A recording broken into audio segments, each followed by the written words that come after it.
What is up, guys, and welcome back to the Ruth Speaks podcast. I'm your host, Jakara, and I'm just here to talk to you about all the things that I'm obsessed with pop culture wise on Monday through Friday. Guys, it is Friday.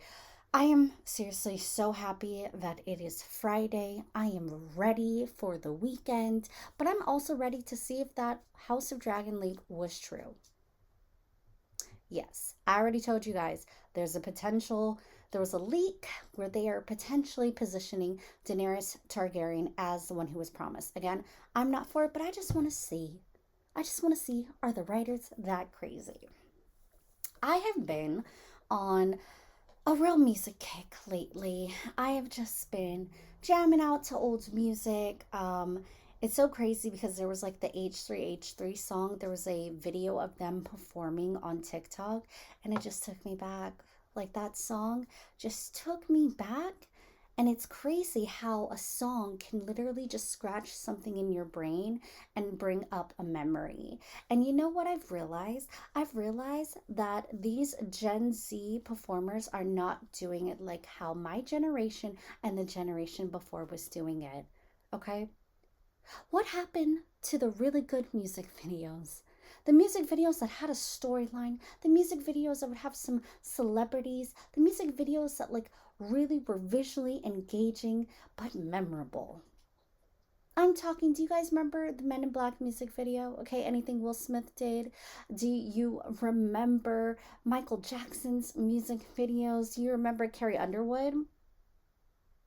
Carrie Underwood, I mean, her music videos were so great. I mean, Two Black Cadillacs, like that whole storyline. Kelly Clarkson. I don't know. Jonas Brothers. Even then. And even just like, back then, like other artists who were doing music videos, Usher, like they had a storyline. You actually cared. I miss those days. I feel like there is no huge budget for music videos these days. And if it is, it's all just geared towards the TikTok audience and making TikTok dances. And it's not about artistry anymore. And I really want us to just bring back artistry.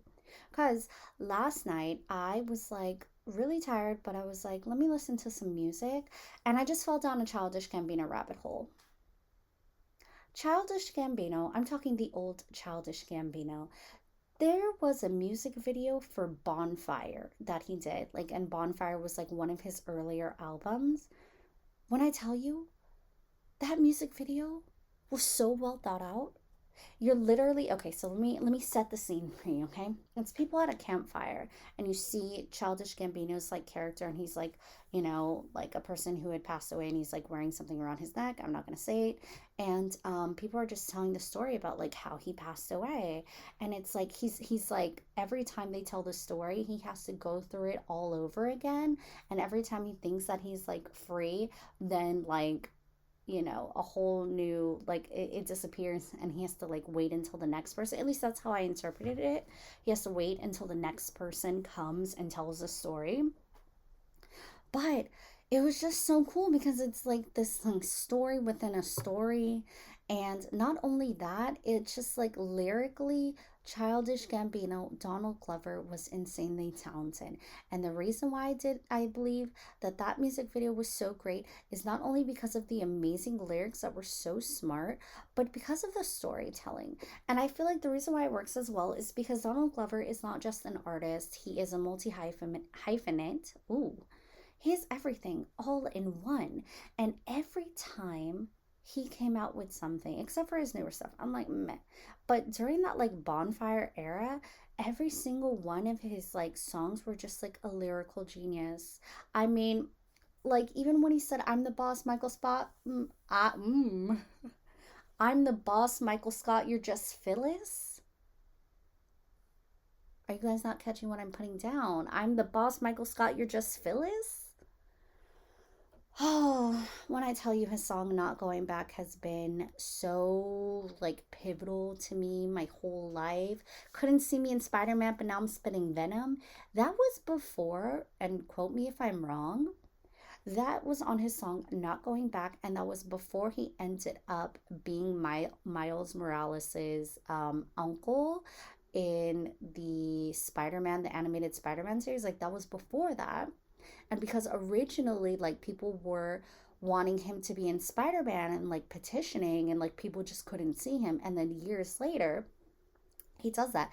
I do want to know, like, he was doing a Deadpool animated series, I believe, and then it just like it didn't go through. But like I think that would have like set it apart. But his music was just such good music. Like, I love Childish Gambino. His newer stuff, I'm like, I get it. But I miss the days when he was hungry.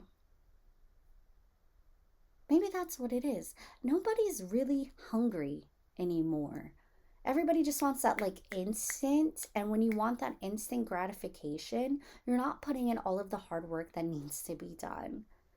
And that's what this artistry and what music videos are missing. That is back when there was the hunger. I mean, can we? Okay, first of all, Michael Jackson, the Jackson Five. Yes, that whole instance with like his family and the way that his dad went about it, but they were practicing all the time. All the time. He never had a childhood, but he had a career. Venus and Serena, practicing all the time, never had a career. Selena, practicing all the time, never, sorry, I said never had a career. They never had a childhood. Selena, they didn't have a childhood. But you know what all three of them also had in common? Like, well, four, all of those had in common. Their parents drove a VW bug. They had, because they had like those big like vans that they would like travel in. And I'm convinced that if you are trying to raise a superstar, whether it's athleticism, whether it's musically, you have to own that car. You have to own that car. Like, literally, that car has been so successful, and the people that I came have come out of it were so successful. But do I think that people should be overworked? No. But do I think that people need to be putting in more work? Yes. That also includes myself, because I know you're like, Jakar, how are you going to talk about this? And you, yes, I get it. I need to be putting in more work myself. But I just feel like musically, nobody wants to truly, truly, truly perform anymore. Nobody wants to. And I miss that. Speaking of Carrie Underwood, I don't know if I said this on the podcast, but Carrie Underwood was in talks to be a judge on American Idol, and now she's going to be judging American Idol.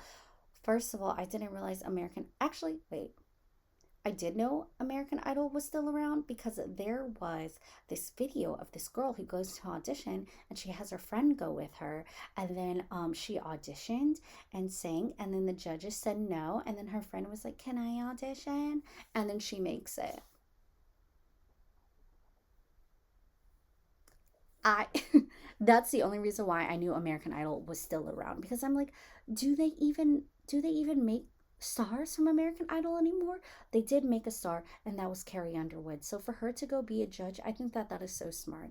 They should do a season, hear me out, of American Idol where everybody who, like, the judges are the past contestants, the past ones who have won before.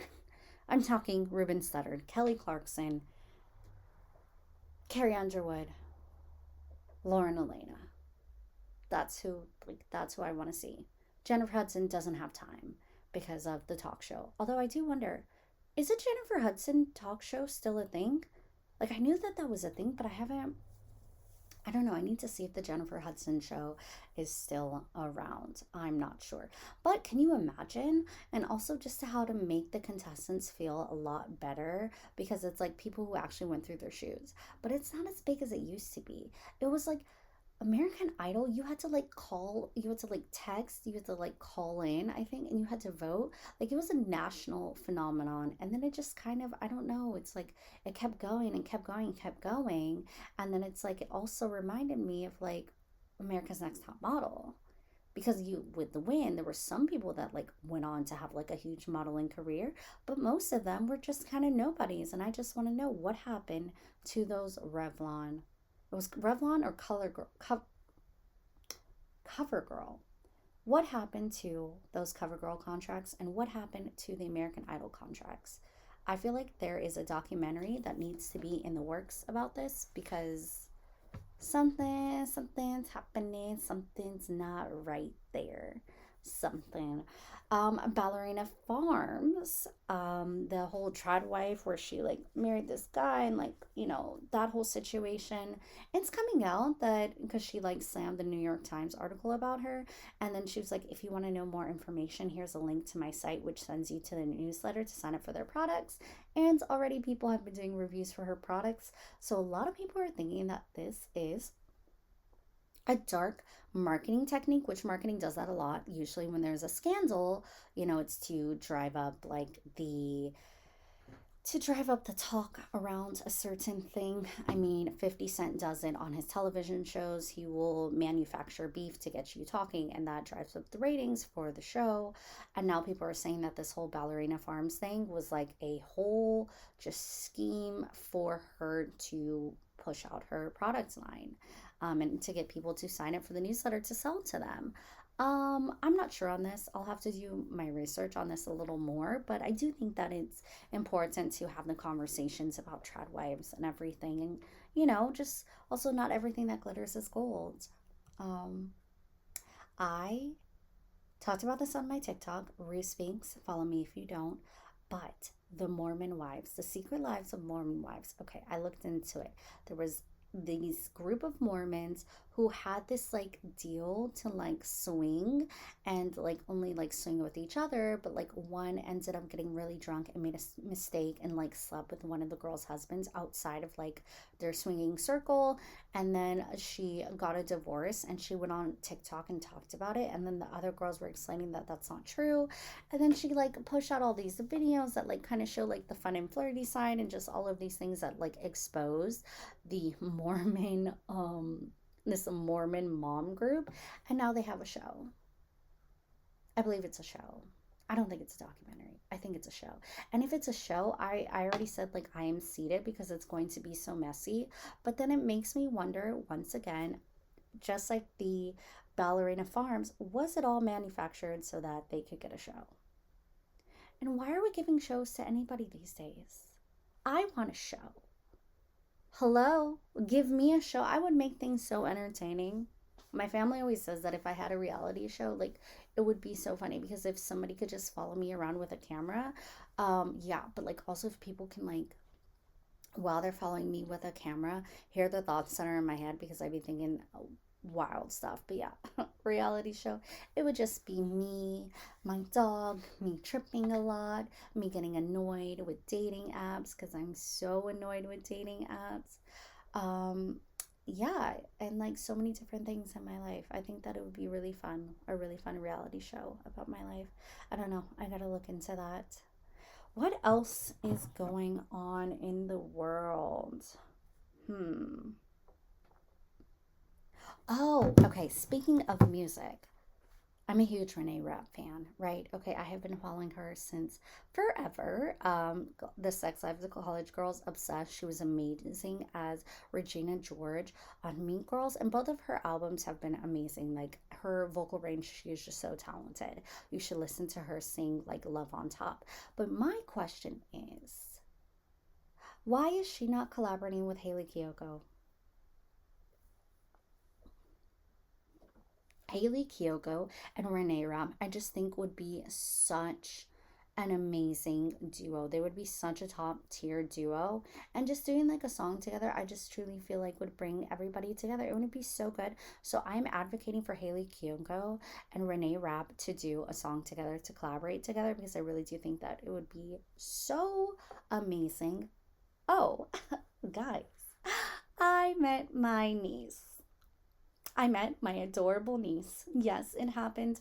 I went up to see my sister in the hospital, my sweet, sweet sister, and that baby, so cute. I held her and she was like sleeping in my arms, and then I would be like, "Can you open your eyes?" And she would open one eye, look at me, and then close her eye.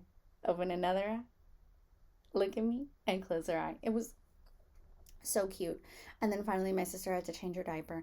And then that's when she woke up. And I was just like, you are the cutest thing in the world. And I just cannot wait.